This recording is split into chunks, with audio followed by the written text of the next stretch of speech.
पश्चिमी रेतीला मैदान के नाम से जानते हो। और फिर ये जो पश्चिमी रेतीला मैदान है इसको इस प्रकार से 25 सेंटीमीटर वर्षा रेखा के द्वारा, कितने सेंटीमीटर, 25 सेंटीमीटर वर्षा रेखा के द्वारा दो पार्टों में बांट दिया जाता है।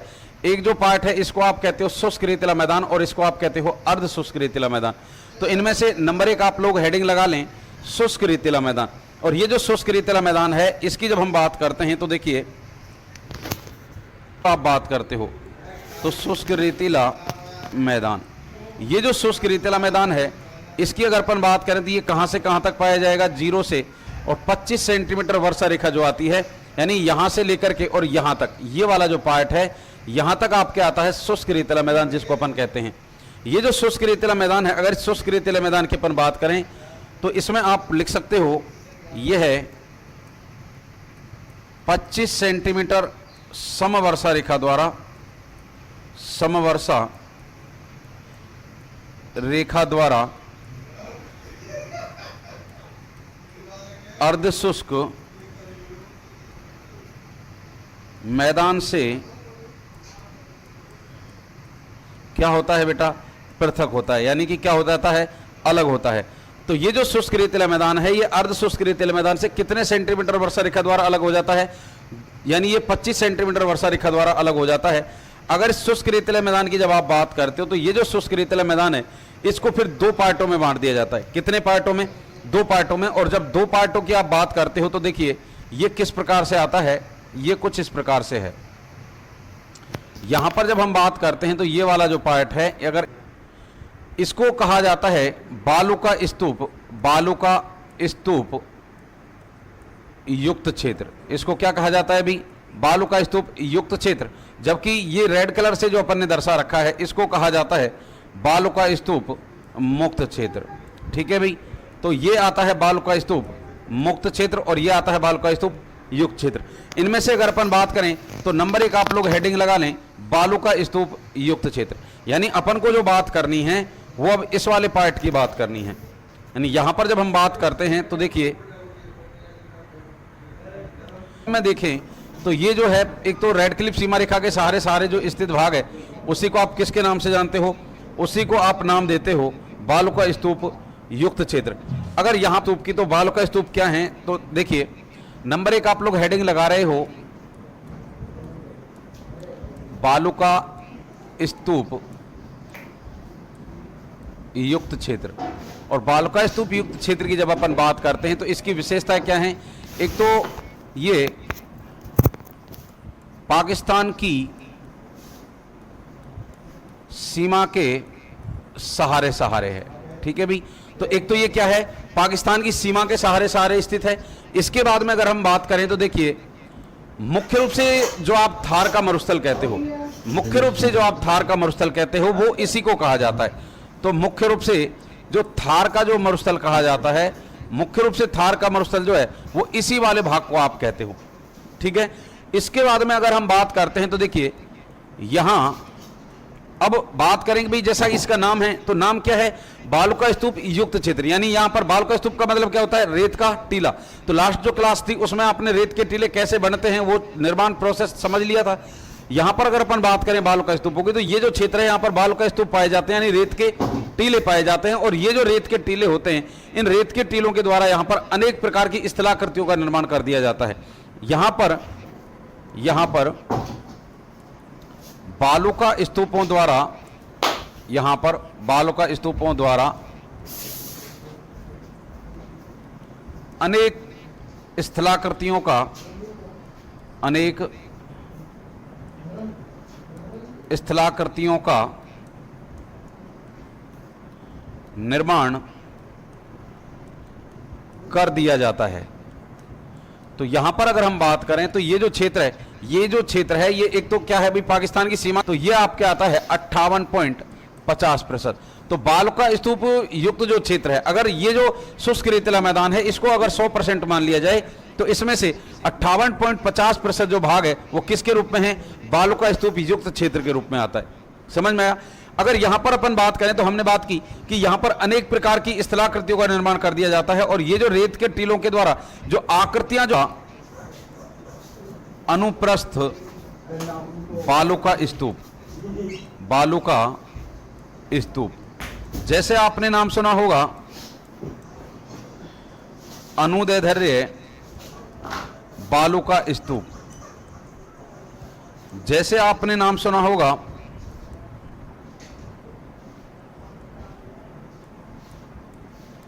पैराबोलिक बालू का स्तूप। जैसे आपने नाम सुना होगा बरखान। जैसे आपने नाम सुना होगा सब्र काफीज।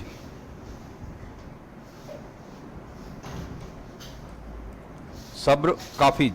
जैसे आपने नाम सुना होगा नेटवर्क बालू का स्तूप। जैसे आपने नाम सुना होगा अवरोधी बालू का स्तूप। ठीक है भी। जैसे अगर हम बात करें तो आपने नाम सुना होगा इस्तिलाकृतियां होती हैं, ये इनके नाम लिखे हुए हैं सारे के सारे का स्तूप। जैसे आप कह देते हो अनुदैर्ध्य बालू का स्तूप, जैसे आप कह देते हो पैराबोलिक बालू का स्तूप, बरखान, सब्र काफीज, नेटवर्क, अवरोधी या करनी है। नंबर 1 अपन बात कर रहे हैं तो नंबर 1 जो बालू का स्तूप आता है उसको आप लिखें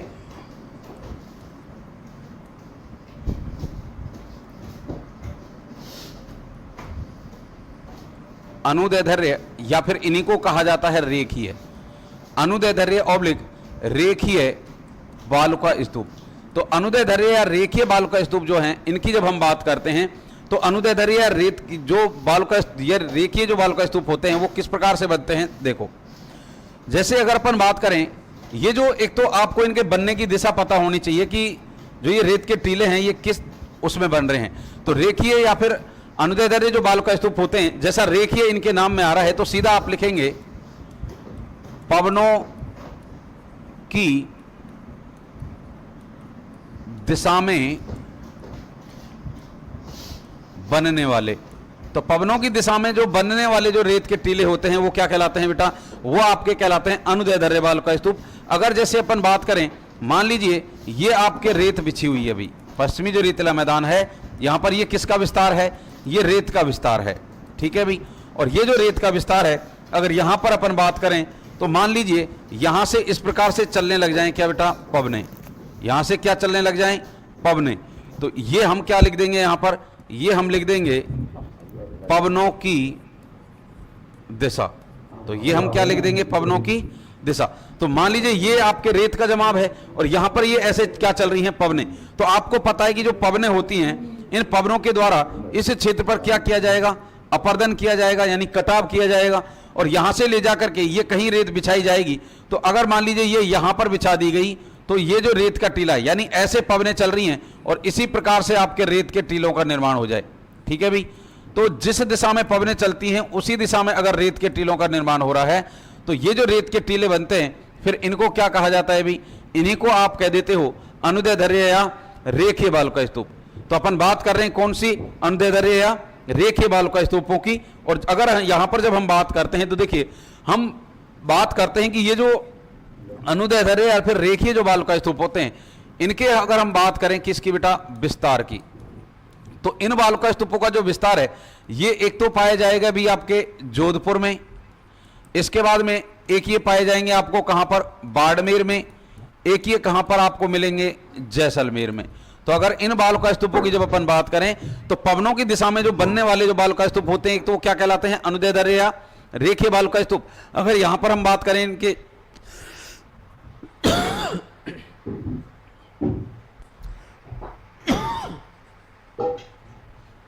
विस्तार की, तो विस्तार कहां मिलेगा, जोधपुर, बाड़मेर और जैसलमेर में।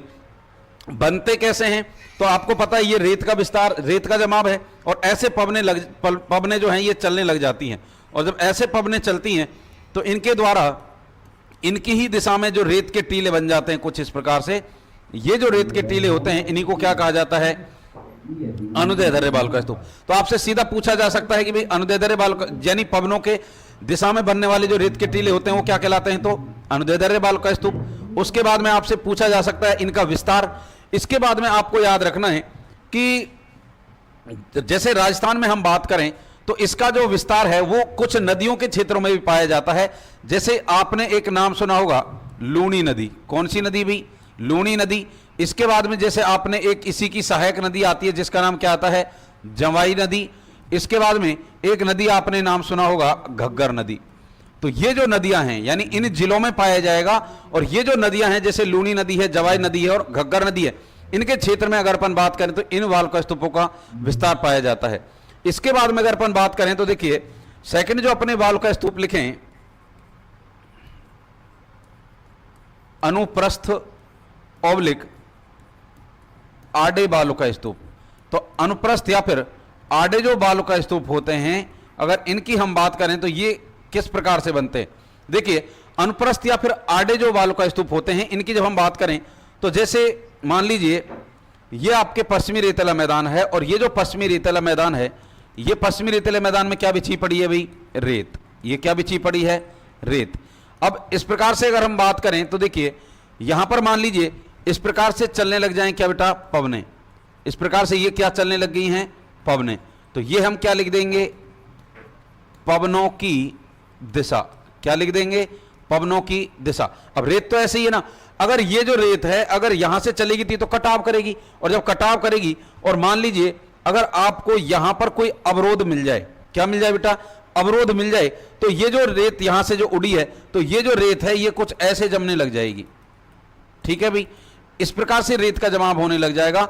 और ये जो रेत का जमाव होगा इस प्रकार से जो ये रेत का जो टीला बनेगा, इसी रेत के टीले को आप किसके नाम से जानोगे?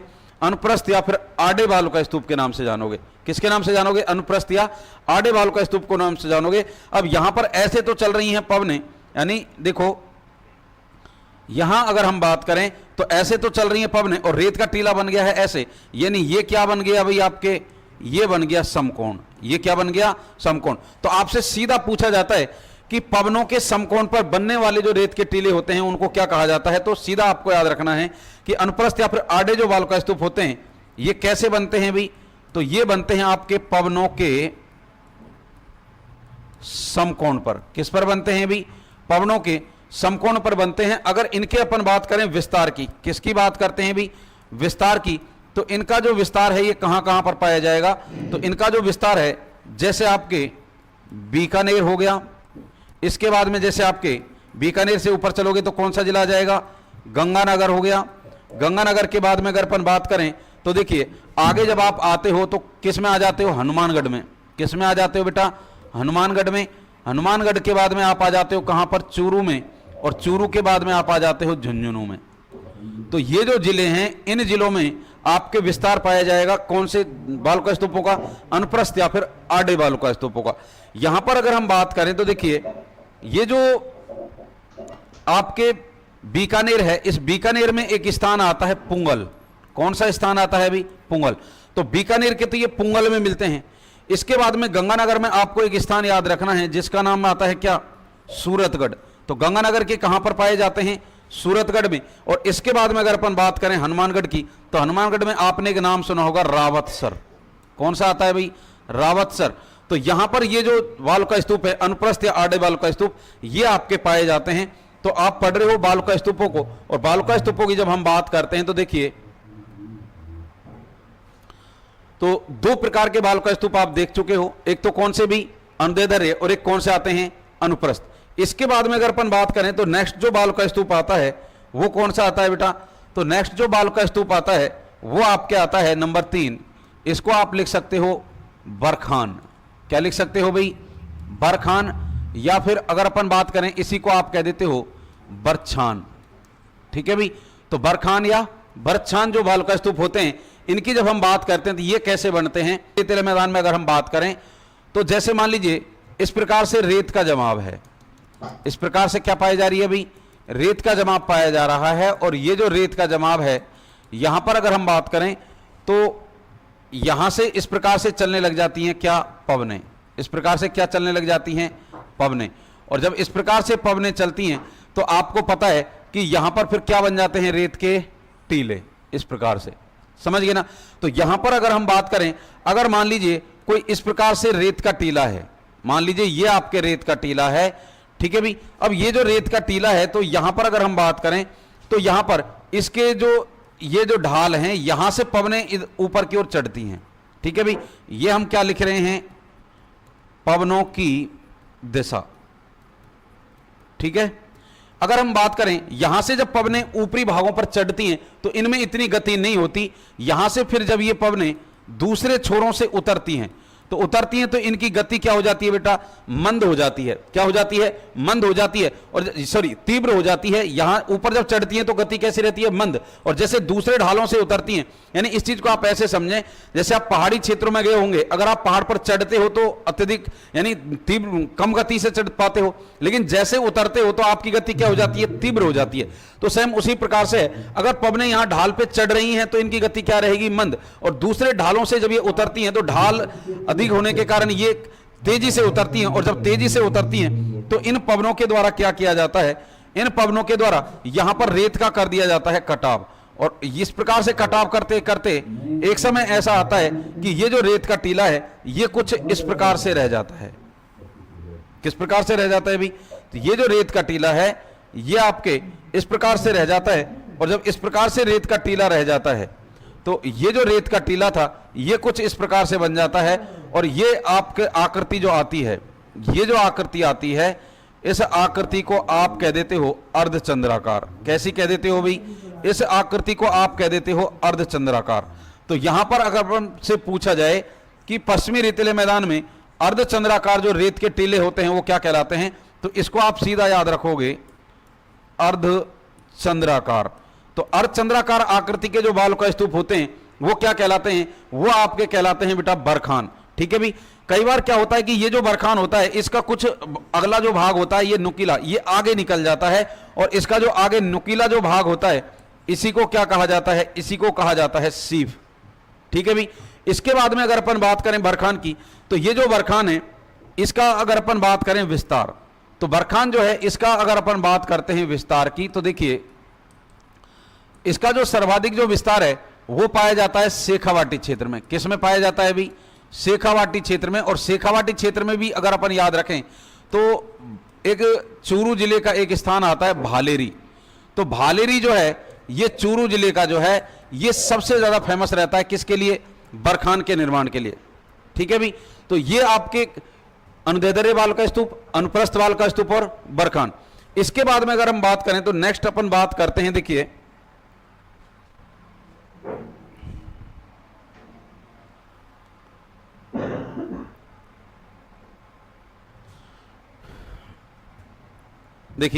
नेक्स्ट जब हम बात करते हैं तो अगला जो बालुका स्तूप आता है वो आपके आता है पैराबोलिक बालुका स्तूप। कौन सा आता है भी, पैराबोलिक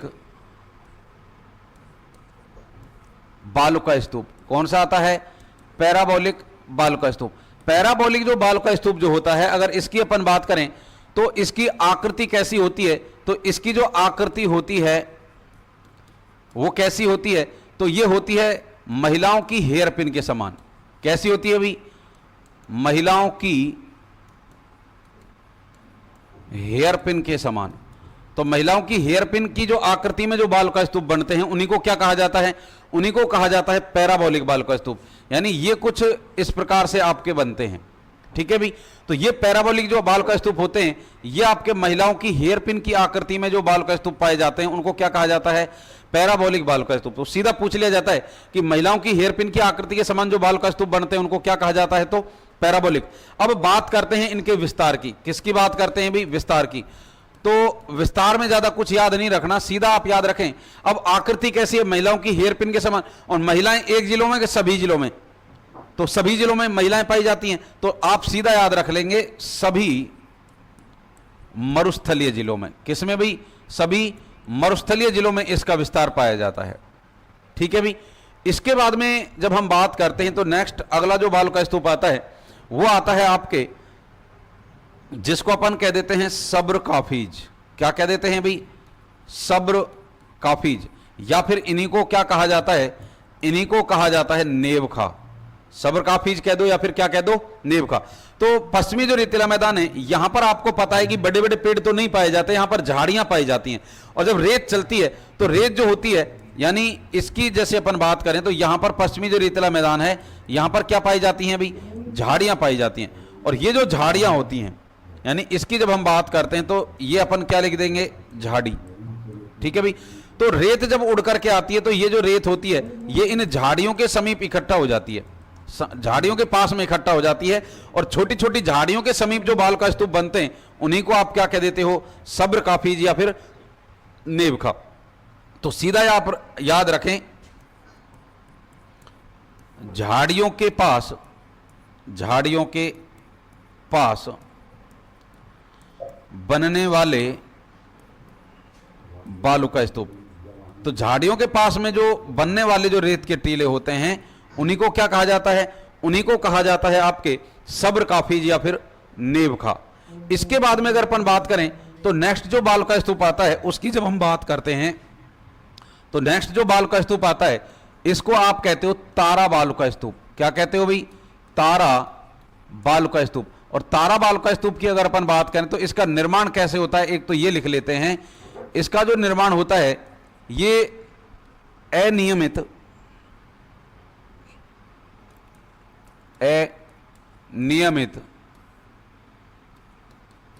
गतिशील पवनों द्वारा। तो इसका जो निर्माण होता है वो कैसे होता है भाई, अनियमित गतिशील पवनों के द्वारा जो रेत के टीले बनते हैं उन्हीं को क्या कहा जाता है, उन्हीं को कहा जाता है स्टार ड्यून्स, यानी तारा बालू का स्तूप। होता क्या है, जैसे ये मान लीजिए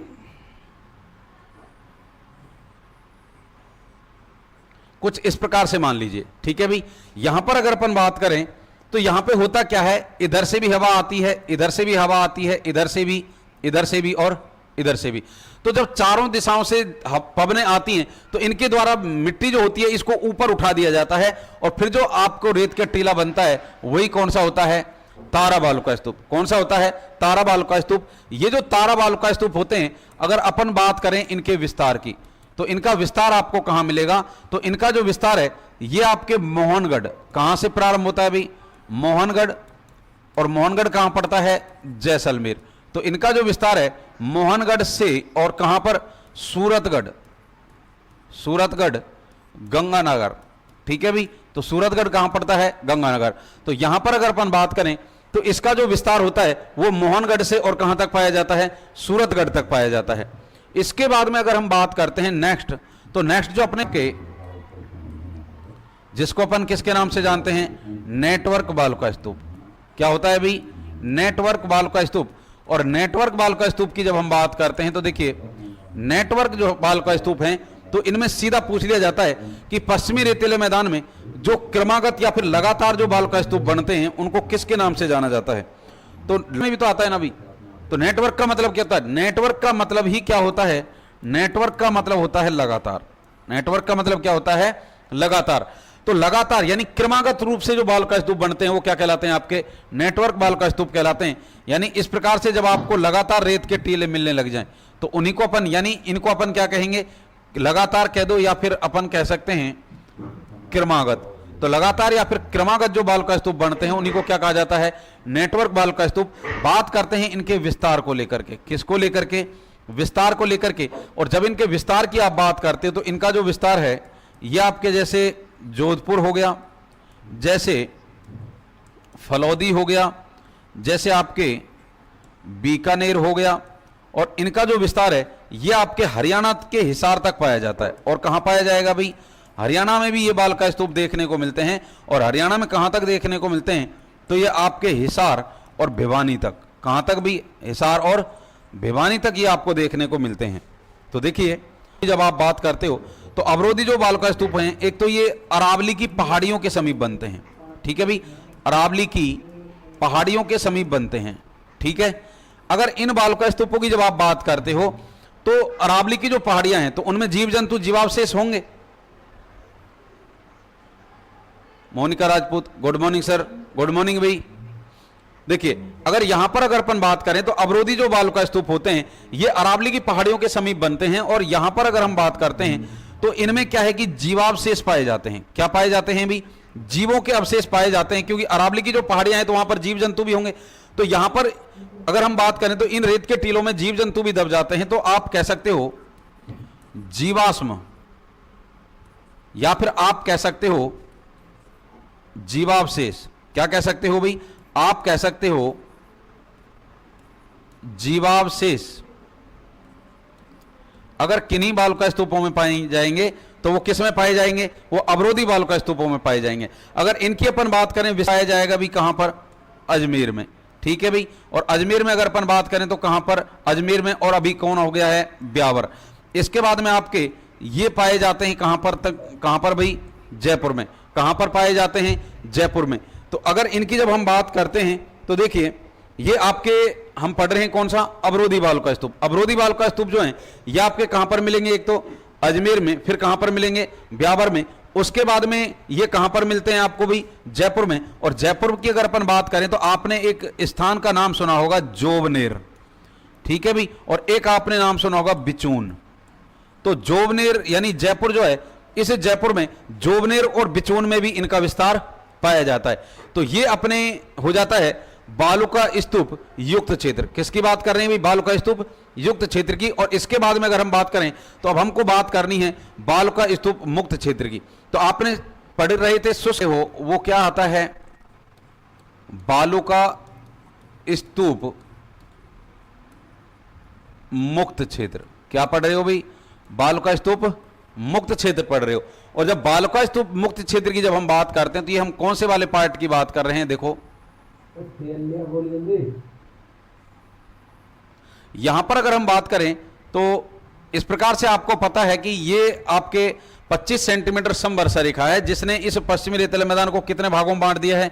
2 भागों में बांट दिया था, शुष्क और अर्धशुष्क। यहां पर अगर हम बात करें तो ये वाला जो पार्ट है, इस वाले पार्ट की हम बात करना चाह रहे हैं। और ये वाला जो पार्ट है, इसी को आप किसके नाम से जानते हो भाई? इसी को आप नाम देते हो बालुका स्तूप युक्त मुक्त क्षेत्र। किसके नाम से जानते हो? बालुका स्तूप मुक्त क्षेत्र के नाम से जानते हो। समझ में आया अभी? ये जो बालुका स्तूप मुक्त क्षेत्र है, अगर इसकी अपन बात करते हैं, आपके इधर तो एक स्थान आता है जैसलमेर। यहां पर अगर अपन बात करें, एक स्थान आता है जिसको आप कहते हो फलौदी। और इसके बाद में यहां पर एक स्थान आता है जिसको आप कहते हो वायतु, यानी बाड़मेर में। ठीक है भाई। तो ये जो आपका बालुका स्तूप मुक्त जो क्षेत्र है, अगर इसकी जब आप बात करते हो तो बालुका स्तूप मुक्त जो क्षेत्र है, इसकी जब आप बात करते हो तो हम बात करते हैं कि भाई ये कितने क्षेत्रफल पर है? तो ये लगभग आपके 85,660 वर्ग किलोमीटर में है। कितने में है भाई? 85,660 वर्ग किलोमीटर में है। या फिर आप कह सकते हो कि ये लगभग 41.41.50% भाग पर है। समझ में आया? अगर हम बात करते हैं इसके विस्तार की, किसकी बात करते हैं? विस्तार की। तो देखिए, इसका जो विस्तार है ये आपके पोखरण से, कहां से भाई? पोखरण से। और किसके मध्य में है? फलौदी के मध्य में है। पोखरण से और कहां के मध्य में है? फलौदी के मध्य में है। और नीचे अगर अपन बात करें तो बायतू बाड़मेर में। यानी इसके अगर आप विस्तार की सीधा कहना चाहो तो सीधा आप कह सकते हो इसका जो विस्तार है वो आज वर्तमान के जैसलमेर, फलौदी और कौन हो जाएगा भाई? बाड़मेर। तो जैसलमेर, फलौदी और बाड़मेर जिलों में इसका विस्तार पाया जाता है। अब जैसा हम बात कर रहे हैं कि भाई इसका नाम ही क्या है? बालुका स्तूप मुक्त। और मुक्त का मतलब क्या होता है? फ्री। यानी ऐसा क्षेत्र जहां पर, बालुका स्तूप का मतलब क्या था? रेत के टीले। यानी ऐसा क्षेत्र जहां पर रेत के टीले नहीं पाए जाते। अब तक हम इसको पश्चिमी रेतीला मैदान कहते आ रहे थे, लेकिन यह क्षेत्र ऐसा आता है जहां पर रेत के टीलों का विस्तार नहीं होता है। तो यहां पर रेत का टीला नहीं पाया जाता, तो यहां पर क्या पाई जाती हैं? तो देखिए, अगर यहां की जब हम बात करते हैं तो यहां बालुका स्तूप नहीं पाए जाते। तो यहां पर अगर हम बात करें तो क्या नहीं पाए जाते बेटा? बालुका स्तूप नहीं पाए जाते हैं। अगर अपन बात करें तो यहां पर फिर बालुका स्तूप नहीं पाए जाते, तो यहां पर क्या मिलता है? यहां की जब आप बात करते हो तो यहां पर पाई जाती हैं चट्टानें। क्या पाई जाती हैं बेटा? यहां पर पाई जाती हैं चट्टानें। और ये जो चट्टानें हैं, चट्टानें आपको पता है 3 प्रकार की होती हैं, आग्नेय, अवसादी और कायांतरित। इन तीनों प्रकार की चट्टानों में से अगर हम बात करें तो यहां पर जो चट्टानें पाई जाती हैं वो पाई जाती हैं अवसादी चट्टानें। कौन सी चट्टानें पाई जाती हैं? अवसादी चट्टानें। और जो अवसादी जो चट्टानें होती हैं, इन अवसादी चट्टानों की अगर अपन बात करें तो इन अवसादी चट्टानों की जब आप विशेषताओं पे बात करते हो तो अवसादी चट्टानों में आपने पढ़ा होगा कि ये जो चट्टानें होती हैं अवसादी चट्टानें, एक तो ये अवसाद यानी मलबे से बनती हैं। आग्नेय चट्टानों का जब अक्षय अपर्दन होता है तो उसके अक्षय अपर्दन से निर्मित जो चट्टानें होती हैं वही कौन सी कहलाती हैं, आपके अवसादी चट्टानें कहलाती हैं। और इन अवसादी चट्टानों में आपको एक तो जीव जंतुओं के अवशेष मिल जाते हैं, उसके बाद में अगर अपन बात करें तो इनमें आपको जल की उपस्थिति भी मिल जाती है। तो ये जो चट्टानें होती हैं अवसादी चट्टानें, इनमें आपको एक तो क्या मिल जाता है भी, एक तो इनमें आपको मिलेंगे जीवाश्म। क्या मिलेंगे भी, जीवाश्म। ये केवल ऐसी यहां की चट्टानों के लिए नहीं है, ये सभी चट्टानों के लिए है। तो अवसादी जो चट्टानें होती हैं एक तो इनमें जीवाश्म पाए जाते हैं, इनमें जोड़ को आप क्या कहते हो, संधि। तो जोड़ या संधियां पाई जाती हैं। उसके बाद में इनमें रंध्र का मतलब क्या होता है, छिद्र। तो ये जो चट्टानें होती हैं इनमें रंध्र या छिद्र पाए जाते हैं। उसके बाद में इनमें क्या पाया जा सकता है, इनमें जल पाया जा सकता है। ठीक है भाई। तो ये कौन सी चट्टानों में की विशेषताएं होती हैं, ये आपके अवसादी चट्टानों की विशेषताएं होती हैं। इनमें जीवाश्म पाए जाएंगे, जोड़ या संधियां पाई जाएंगी, रंध्र या छिद्र पाए जाएंगे, और क्या मिलेगा बेटा, जल मिलेगा। यहां पर अगर अपन बात करें तो यहां पर आपके ये जो जीवाश्म होते हैं तो इनमें आपको एक चीज और याद रखें, इनमें आपको वनस्पति के अवशेष भी आपको देखने को मिल सकते हैं। ठीक है भाई। और आपको पता है जब वनस्पतियां दबती हैं, जब भूमि के आंतरिक भाग में वनस्पतियां दबती हैं तो वनस्पतियां जो हैं वो अंदर ही अंदर जलती रहती हैं, और उनका क्या बन जाता है बेटा, कोयला। और कोयला जो होता है इस पर भी अगर अत्यधिक ताप और दाब डाला जाए तो ये किस में कन्वर्ट हो जाता है, ग्रेफाइट में। और ग्रेफाइट पर भी अगर और ताप दाब डाल दिया जाए तो वो हीरे में कन्वर्ट हो जाता है। इसके बाद में जो ये जीव जंतु जो होते हैं इनसे अगर अपन बात करें तो इनके जो शरीर जब दबते हैं, यहां पर पहले दबे थे तो उस समय यहां पर एक तो इनसे बन जाता है चूना पत्थर, और एक इनसे लिक्विड पदार्थ निकलता है जिसको आप कह देते हो पेट्रोलियम। ठीक है भाई, क्या कह देते हो, पेट्रोलियम। इसके बाद में अगर अपन बात करें तो भूमिगत क्या पाया जाएगा, इनमें जल पाया जाएगा। ये कौन सी चट्टानों की विशेषताएं हैं बेटा, ये अवसादी चट्टानों की विशेषताएं हैं। और आपके यहां पर जो चट्टानें मिल रही हैं वो कौन सी चट्टानें मिल रही हैं, अवसादी चट्टानें ही पाई जाती हैं। और ये अवसादी चट्टानें जो हैं ये आपके कौन से युग की हैं, तो ये आपके कौन से युग की हैं भाई, टर्सरी युग की हैं। कौन से युग की हैं, टर्सरी युग की हैं। और जब टर्सरी युग की चट्टानें हैं तो इन टर्सरी युग की चट्टानों के कारण यहां पर देखिए ये जो अवसादी चट्टानें आपके यहां पर जो पाई जा रही हैं बालुका स्तूप मुक्त क्षेत्र में, इसमें आपको यानी हमने बात की थी कि यहां पर रेत के टीले नहीं पाए जाते। और जब रेत के टीले नहीं पाए जाते तो यहां पर क्या पाया जाता है, यहां पर पाई जाती हैं अवसादी चट्टानें। और अवसादी चट्टानें पाई जा रही हैं वो भी कौन से युग की, टर्सरी युग की। अगर यहां पर जब हम बात करते हैं तो देखिए ये जो अवसादी जो चट्टानें हैं, इन अवसादी चट्टानों की उपस्थिति के कारण यहां पर आपको क्या मिलता है, ये जो चट्टानें हैं इन चट्टानों के चारों ओर, इन चट्टानों के चारों ओर अगर अपन बात करें, एक तो जैसे हमने बात की कि यहां पर जैसे कोयला मिलता है, क्योंकि ये जो अवसादी चट्टानें होती हैं इनमें वनस्पतियां दबी होती हैं, जीवाश्म दबे होते हैं, तो यहां पर आपको कोयला है, चूना है, पेट्रोलियम है, वो इन चट्टानों में मिलता है। उसके बाद में अगर अपन बात करें तो ये जो चट्टानें हैं इन चट्टानों के चारों ओर भूमि के अंदर क्या पाया जाता है बेटा, जल पाया जाता है। भूमि के अंदर क्या पाया जाता है, जल पाया जाता है। एक तो जैसे कोयला है, पेट्रोलियम है, इसके बाद में गैस है, तो इनको आप कह देते हो ईंधन खनिज। क्या कह देते हो, ईंधन खनिज। तो यहां पर अगर अपन बात करें ये जो चट्टानें, एक तो आपको इनसे किसकी प्राप्ति होती है, ईंधन खनिजों की प्राप्ति होती है। दूसरा अगर अपन बात करें इन चट्टानों के चारों ओर क्या पाया जाता है बेटा, इन चट्टानों के चारों ओर पाया जाता है भूमिगत जल, या फिर आप इसी को कह सकते हो भूगर्भीय जल पट्टी। क्या कह सकते हो भाई, भूगर्भीय जल पट्टी। अगर यहां पर अपन बात करें तो देखिए ये जो चट्टानें हैं इन चट्टानों के चारों ओर पाया जाता है भूमिगत जल, और ये जो भूमिगत जल है यानी भूगर्भीय जल पट्टी पाई जाती है।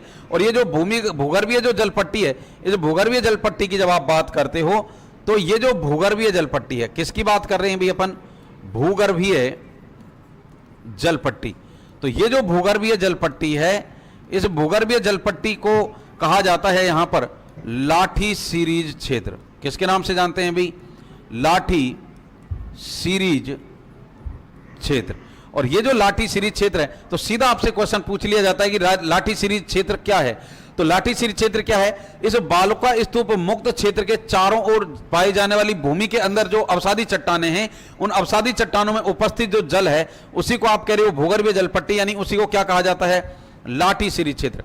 अब आपको पता है कि यहां पर पानी की क्या है, कमी है। क्या है भी, पानी की कमी है। और पानी की कमी है और आपको पता है इन चट्टानों में जल मिल रहा है, तो यहां से इन चट्टानों से जल को निकालने के लिए भारत सरकार के द्वारा, किसके द्वारा बेटा, भारत सरकार के द्वारा यहां पर अगर अपन बात करें तो एक हैंडपंप लगा दिया गया। क्या लगा दिया गया भाई, एक हैंडपंप लगा दिया गया। और ये जो हैंडपंप लगाया गया, ये जैसलमेर में एक गांव आता है जिसका नाम आता है चंदन गांव। तो ये जो चंदन गांव है, इस चंदन गांव में किसके द्वारा, भारत सरकार के द्वारा। किसके द्वारा बेटा, भारत सरकार के द्वारा यहां पर एक नलकूप लगाया गया। क्या लगाया गया भी, नलकूप लगाया गया। और ये जो नलकूप है, इसी को आप कह देते हो चांदन नलकूप। क्या कहते हो भाई, चांदन नलकूप। ये जो चांदन नलकूप है, इस चांदन नलकूप की अगर अपन बात करें तो इस चांदन नलकूप को कहा जाता है थार का घड़ा। क्या कहते हैं भाई, थार का घड़ा। अब थार का घड़ा क्यों कह रहे हैं, इसको समझिए। थार का, अब घड़ा तो अपने घर में भी होता है ना, तो अपने घर में जो घड़ा होता है उसकी विशेषता क्या है, अब थोड़ा सा हाथ डालोगे तुरंत आपको जल की प्राप्ति हो जाती है। उसी प्रकार से इस पश्चिमी रेतीले मैदान में जहां पानी की कमी थी, इन चट्टानों की उपस्थिति के कारण ये जो क्षेत्र है यहां पर ज्यादा गहराई में नहीं जाना पड़ता और आपको जल की प्राप्ति हो जाती है। इसलिए इस चांदन नलकूप को क्या कहा जाता है, थार का घड़ा। ठीक है भी। इसके बाद में अगर अपन बात करें तो देखिए, हमें पता है कि भी ये जो पश्चिमी रेतीला मैदान है, इस पश्चिमी रेतीले मैदान में यहां पर आपको क्या मिलेगा भाई, यहां पर आपको जल मिलेगा। और जल मिल रहा है तो इस जल के कारण होता यह है कि ये जो क्षेत्र है यहां पर एक घास उगाती है और उस घास को क्या कहा जाता है बेटा, सेवण घास। कौन सी घास कहते हैं, सेवण घास। ये जो सेवण घास है, इसका जो बॉटनिकल नेम आता है वो क्या आता है, तो इसका जो बॉटनिकल नेम आता है, इसका जो वानस्पतिक जो नाम आता है, इसका जो वानस्पतिक जो नाम आता है, इसका वानस्पतिक नाम आता है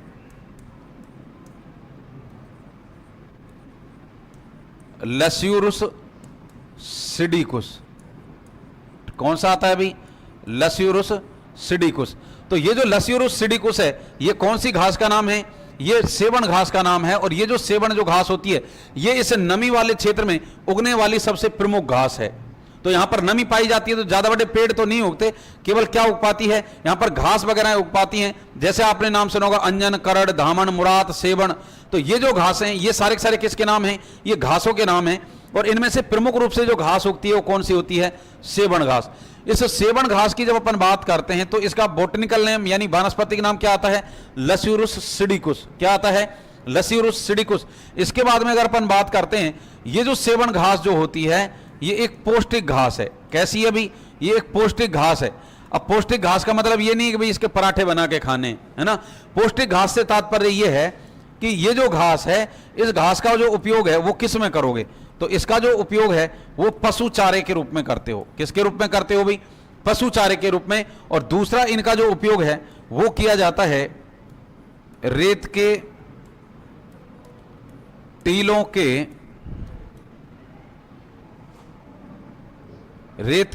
के स्थिरीकरण में।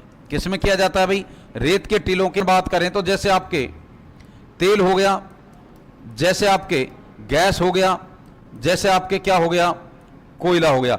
और यहां से पूरे भारत में जो जितना भी तेल उत्पादित किया जाता है उसका 20% जो तेल है वो आपके राजस्थान से ही प्राप्त होता है। ठीक है, आपने यहां पर देख ली एक जो जलपट्टी है वो तो कौन सी देख ली भी, लाठी श्री क्षेत्र। दूसरी जो जलपट्टी है वो आपके बायतू से लेकर के और यहां पर सांचौर जालौर जो जिला आता है वहां के मध्य में है। तो देखिए राजस्थान में जो दूसरी जलपट्टी है, तो राजस्थान की अपन कह सकते हैं दूसरी जलपट्टी। और ये जो दूसरी जलपट्टी है, इस दूसरी जलपट्टी की जब अपन बात करते हैं तो ये कहां से कहां तक है, तो ये आपके बायतू से और कहां तक है, सांचौर के मध्य में है। अगर अपन बात करें बायतू की, तो बायतू कहां पड़ता है, बाड़मेर में। और सांचौर कहां पड़ता है, जालौर में। यहां पर बायतू से सांचौर के मध्य में भी एक भूगर्भीय जलपट्टी पाई जाती है। और इस भूगर्भीय जलपट्टी से जल निकालने के लिए जो ये बायतू जो है, इस बायतू में अगर अपन बात करते हैं तो बायतू नामक जो कस्बा है, इसमें यहां एक शासक हुआ करते थे, सिणधरी शासक, जिनका नाम आता है सिणधरी शासक हुआ करते थे। और ये जो सिणधरी शासक थे, इनका नाम आता है रावल गुलाब सिंह। कौन सा आता है भाई, रावल गुलाब सिंह, इस रावल गुलाब सिंह ने अगर अपन बात करें तो इसी वायतु क्षेत्र में, यहां पर अगर अपन बात करें इस वायतु क्षेत्र में 1947 में, यानी कब की बात कर रहे हैं भाई अपन बात कर रहे हैं 1947 की। 1947 में ये जो रावल गुलाब सिंह थे, इसने इस वायतु क्षेत्र में अगर अपन बात करें तो यहां पर एक कुआं खुदवा दिया। क्या खुदवा दिया भाई? कुआं का जल महल। तो रेगिस्तान का जो को कहा जाता है वो कहा जाता है बाटाडू के कुएं को। ठीक है भाई, तो ये अपने क्या हो जाता है, बालू का स्तूप मुक्त क्षेत्र हो जाता है। इसके बाद में अर्धशुष्क जो रेतीला मैदान है इसकी चर्चाएं करेंगे अपन नेक्स्ट क्लास से।